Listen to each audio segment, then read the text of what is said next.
राहुल गांधी कल मध्य प्रदेश में थे और मध्य प्रदेश की राजधानी भोपाल में राहुल गांधी ने पार्टी के कार्यकर्ताओं को संबोधित करते हुए कहा कि नरेंद्र मोदी सरकार डर में आकर के या डर की वजह से हां तो कर देती है लेकिन करवाती नहीं। और राहुल गांधी के इस भाषण के 24 घंटे भी नहीं बीते थे, मोदी सरकार की तरफ से एक बड़ा ऐलान कर दिया गया। ऐलान कर दिया गया कि जातीय जनगणना की तारीखें सामने आ गई। 2 फेज में सरकार जातीय जनगणना करवाने जा रही है। लेकिन सवाल फिर वही कि राहुल गांधी कल कह रहे थे कि सरकार वोटों के डर से अब हां तो भर रही है लेकिन इसको हकीकत में करवाएगी नहीं। और आज जो तारीखें सरकार की तरफ से बताई गई है तो ऐसा लगता है कि इसको बहुत लंबा खींचने की कोशिश है।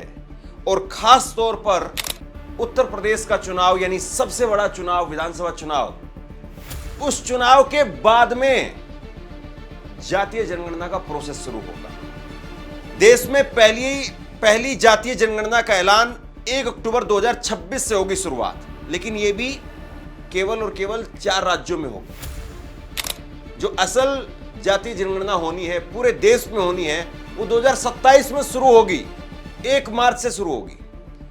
पहले फेज की जानकारी जिसमें 4 पहाड़ी राज्य हैं, हिमाचल प्रदेश, उत्तराखंड, जम्मू कश्मीर और लद्दाख। दूसरे फेज में 1 मार्च से 2027 से बाकी देश में जनगणना होगी और इसमें जातियों की गिनती भी होगी, आबादी का पूरा रिकॉर्ड लिया जाएगा। अब केंद्र सरकार की तरफ से आज ऐलान किया गया है कि सरकार 16 जून 2025 को नोटिफिकेशन जारी करेगी।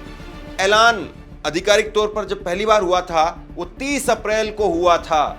अश्विनी वैष्णव उन्होंने कहा था कि हम जाति गिनती के साथ में हो।